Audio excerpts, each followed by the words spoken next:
You're watching Detroit's own WHPR TV. Detroit Live.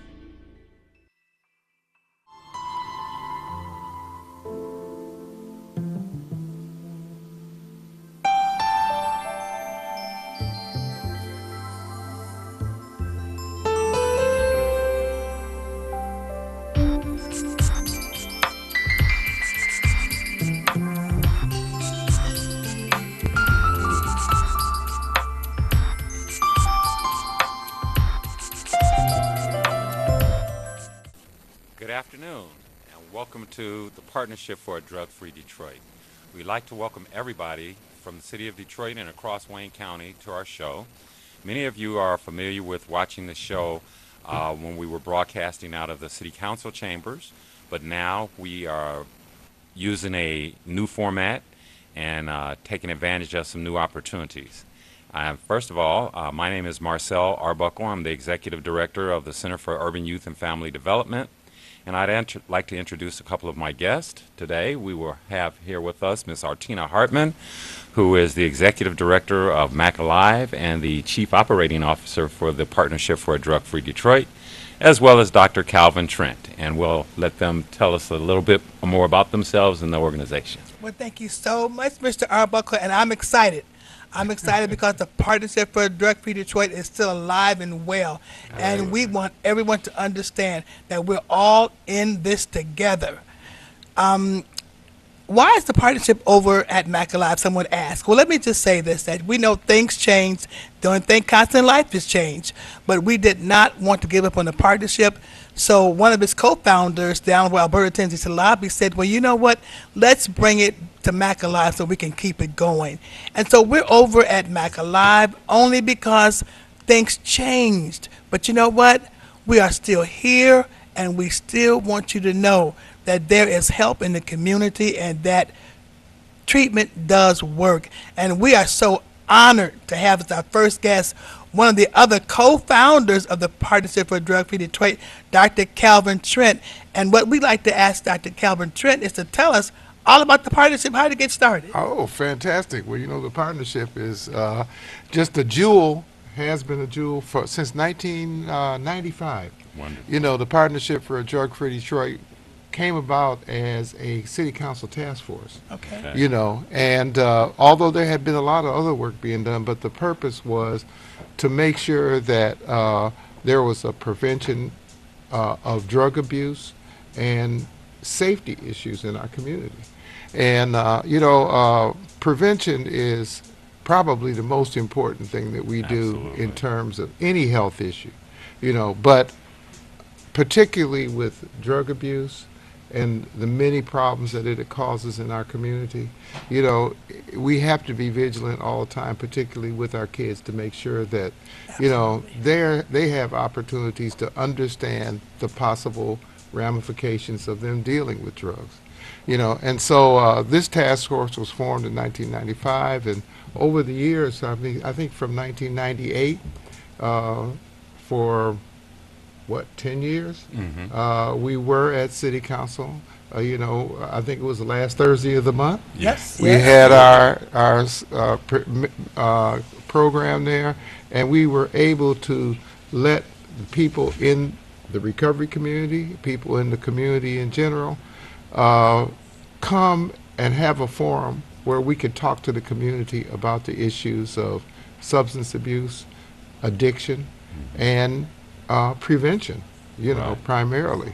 And so, you know, somebody the other day asked me, you know, and it's such a coincidence that now we're doing the program, and it's so great that we're doing this program again, because people want to hear about the issues in our community as it relates to substance abuse and other threats. Absolutely. I can remember the times of coming down to City Council on that last Thursday, and it just gave them such a sense of ownership. That's right. You know, in terms of being able to sit at that table in those council chambers and know that there are people who really care about their recovery. Right. And I think it was important, Mr. Arbuckle, also to know that in terms of prevention, I always like to say if you never start, you never have to quit. That's right. And so it's important with our children. I know you, coming from the foster care, you see that a lot. Absolutely, absolutely. In fact, substance abuse is one of the biggest and greatest risks that youth in foster care and troubled teens have to deal with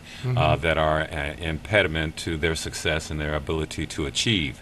The Partnership for a Drug-Free Detroit, just so everybody knows, is made up of 35 different substance abuse prevention, treatment, and recovery agencies, and those are the agencies that are funded by the Detroit Wayne Mental Health Authority. So this group of individuals and this group of agencies work together to provide support to the community as well as the recovery community to fight against substance abuse and to provide treatment and recovery. Today we wanted to focus a little bit on one of the really tragic epidemics that we're facing here in the city of Detroit, in the county of Wayne, in the state of Michigan, and in fact across the entire United States, and that is the opioid drug addiction. And just give a little background, in 2014, there were approximately 550 people that overdosed, and of those, about 483 were heroin overdoses. That number has nearly doubled as we have made another 3 years increase, and a lot of it is due to the high level of prescriptions that are being written for pain relievers utilizing opioids. So can you give us some information about that, Dr. Trent? This heroin epidemic has been accelerating for about 10 years now, and doubling and tripling the number of deaths every year. In fact, heroin overdose and the death rate from that are now the #1 leading accidental death cause of accidental death in the United States. That's above car accidents, that's above shootings, that's above, all of the accidental deaths. The heroin and the opiate overdoses are the main ones. It is, and one of the interesting features about the heroin epidemic is it's not localized to urban communities. Right. And a lot of the overdoses are happening in suburban communities, and so we always talk about drug addiction as kind of a universal situation. It's not located in particular communities, but so many times people think that drugs and drug selling and drug using is an urban problem, but in this case it really demonstrates that this is a problem all across the United States. There's very small communities who have very high rates of addiction and death from overdose. And Dr. Trent, let me just ask a question real quick, because I know that so many people in our audience don't really understand. We in Detroit, we know heroin. Can you tell us, because now they hear opioid and they hear heroin, they don't know what's the difference. Is there a difference? Well, actually, there is not there's a difference in. It's a classification of drugs. There's a classification of drugs called analgesics, and what those drugs are primarily painkillers. Now within that opioid category, there are different drugs. There's OxyContin, there's Vicodin, there's many that we see, and they're being prescribed a lot. Narco, oxycodone. Oxycodone. And so people often don't understand also the risk that they're taking. Associated with and now, the idea has been that we really need to help people with their pain, which is true. But I think that many ways the analgesics have proliferated to the point where you go to get a tooth taken out, and rather than getting the Motrin, you get a Vicodin. Right. And there's no discrimination in the drug. If you take a analgesic that is addictive, and they all are addictive, that within 2 weeks you begin to get into the addiction syndrome. It is a physical addiction as well as a psychological addiction. 2 weeks. 2 weeks, you know. And so, people are getting addicted at a very, very high rate.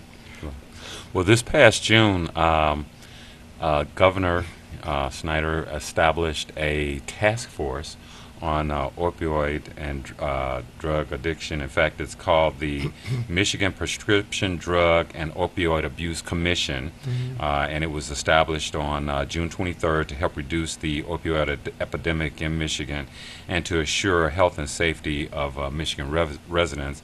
And quite frankly, one of the things that the governor said is we've got to do something before this thing starts taking its toll on more innocent people. And as you said, a lot of people don't really understand the impact of these type of drugs, and Vicodin, oxycodone, and morphine are the three that are most prevalent in our environment today. Yeah, and I mean, so much of it is a consequence of prescription drugs. Right. I mean, it's not, from an illegal basis, people are not running into the dope man in the street and, Right. and getting some. They're going to their doctor. They're getting a sports injury.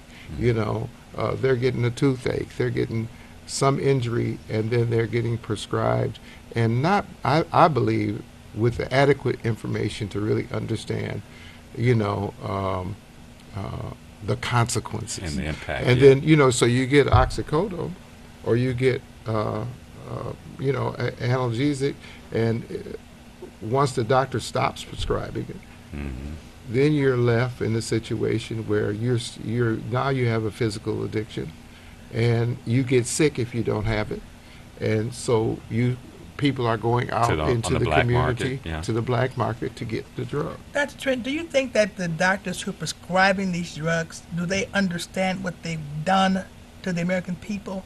Well, they understand, and I can't say that. I think that, of course, there's a financial factor going on here.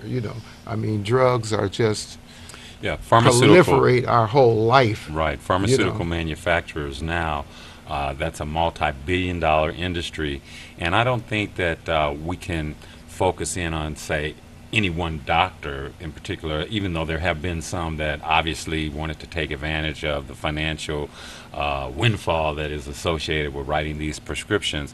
But I think that it's a trend that started taking place within the medical industry, and the pharmaceutical manufacturers obviously are trying to market their products and fight for market share and that kind of thing. And sometimes the reality of the impact gets lost in the business of trying to be successful and move forward. And that's why we have to work with law enforcement and other licensing associations to make sure that the prescriptions and the trend is going in the right direction. One group within our population that has been impacted that we are kind of shocked about is our senior citizens, because so many of them are getting prescribed these medicines for pain control, and as you said, in a short period of time they're finding themselves hooked. And then as the phenomena expands, things that are happening within the home, we find that our youth are not purchasing these products. They're actually going home, going over grandma's house, looking in the medicine cabinet and seeing that she has some Vicodin, and they're taking half of her pills and utilizing them for recreational drug use. And So, on top of that, also, I think we have to mention the internet. And Oh, so many yeah. people are getting drugs off the internet. Right. Right. Yeah, you can get it from other countries and Other get it countries, mailed to you. absolutely, So, but I mean, but the thing is that you have to, the pain management is important. yes. And end of life, we have really some serious drugs like fentanyl, like carfentanil, which we'll talk about, which are really causing a lot of the deaths, Yes. because we have now analgesics that are like 10,000 times as strong as heroin. Right. Well, thank you. And just to give out a little bit of support information, if you have a crisis, there is a 24-hour referral line that you can call, 800-241-4949. Once again, that's 241-4949, and that's a 24-hour, 7-day-a-week crisis line that you can call to get help if you have or know of someone that has a substance use disorder and issue. We're going to go on break right now, and when we come back, we'll talk a little bit more about the opioid addiction. Thank you.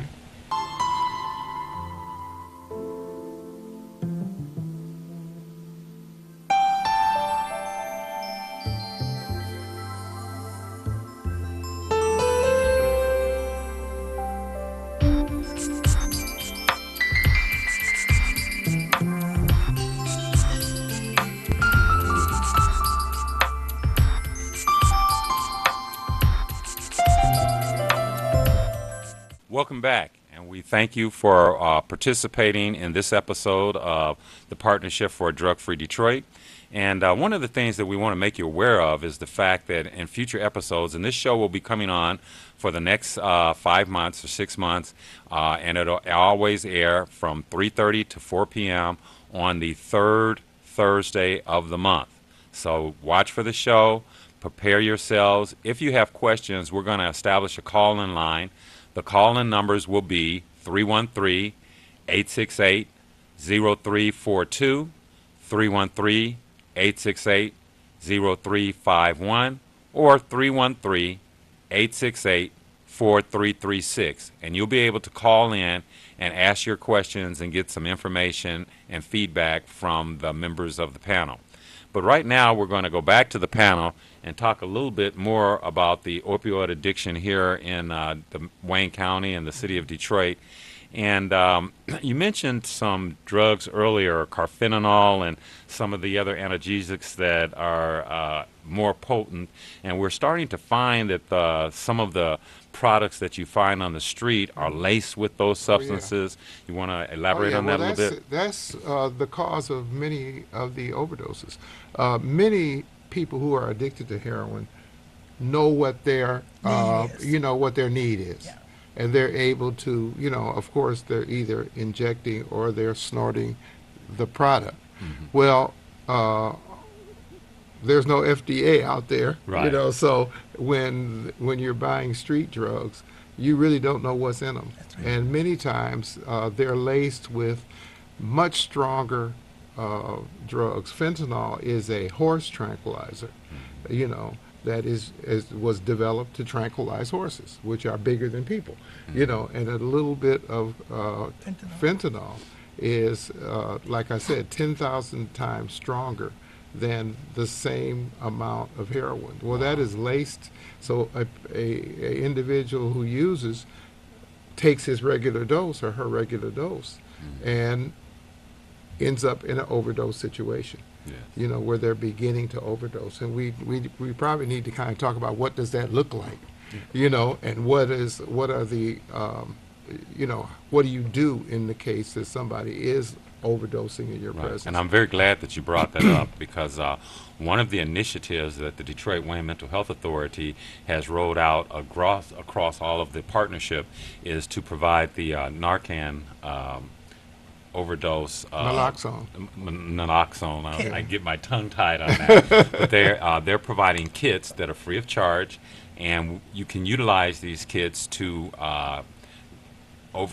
counteract a opioid drug overdose. Right. And also they have worked with law enforcement that now all of the police officers in the city of Detroit have these kits in their cars, and they're able to provide support and assistance to individuals.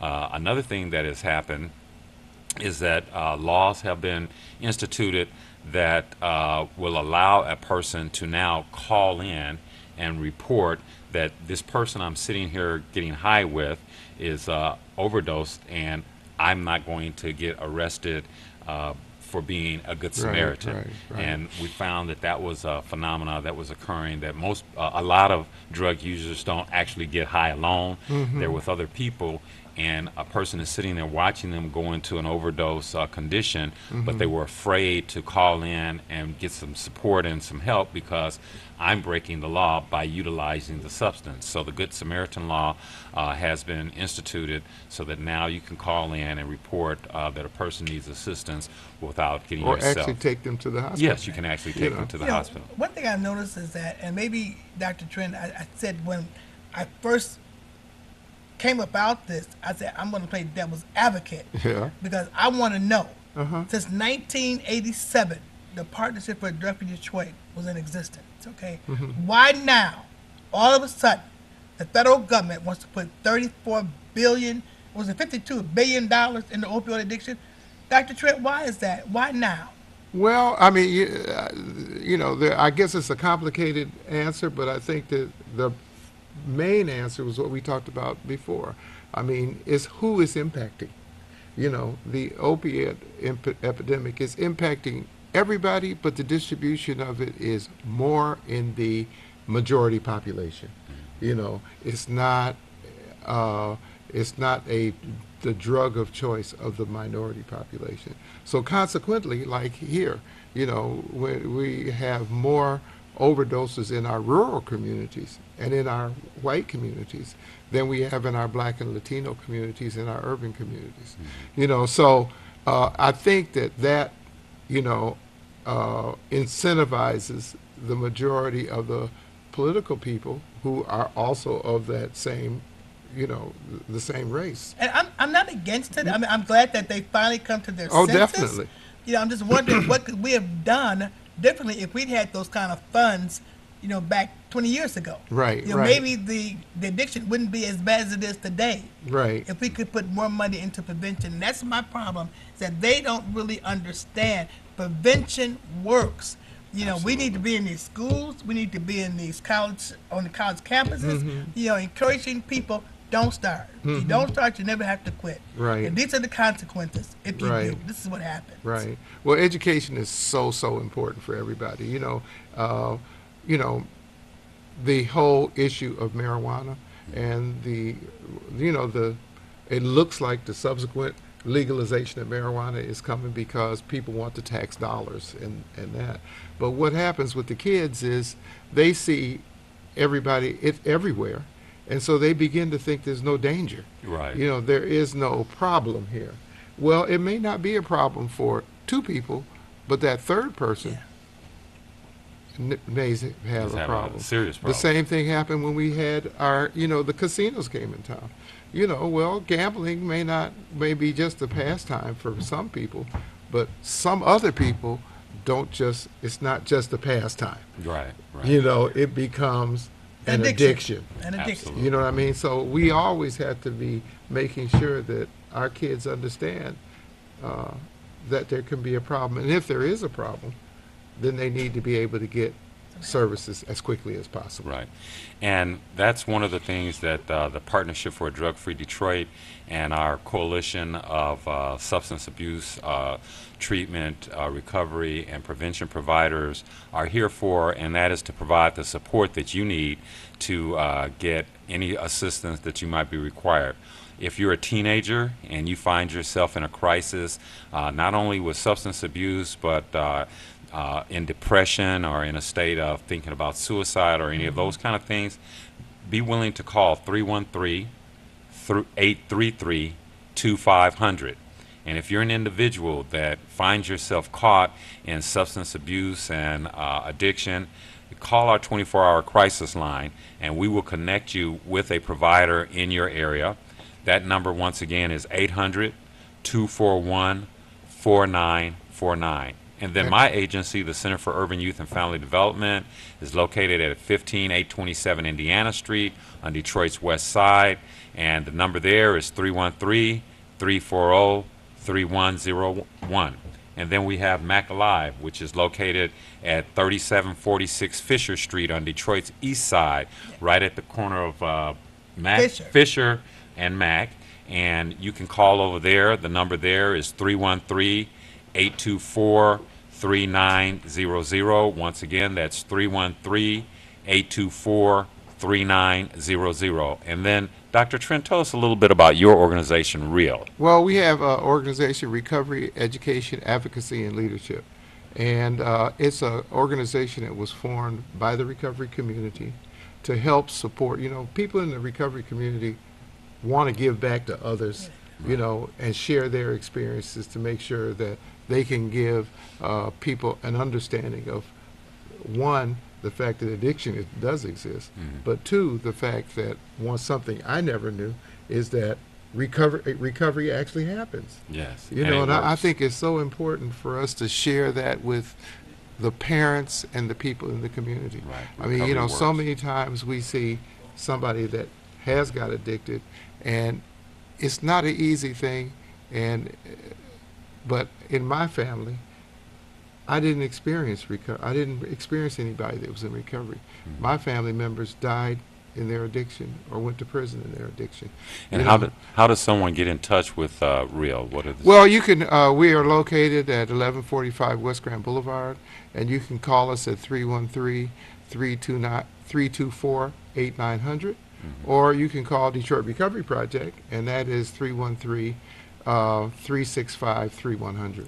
Okay, and we'd like to first That's of all, anytime. But one thing to really make sure that people do understand that they can also call the crisis line. That's and right. that's 1-800-241-4949. That's right. Just remember that number. 1-800-241-4949. And we'd like to thank everyone for being a part of this and being able to bring the Partnership for a Drug-Free Detroit back on air.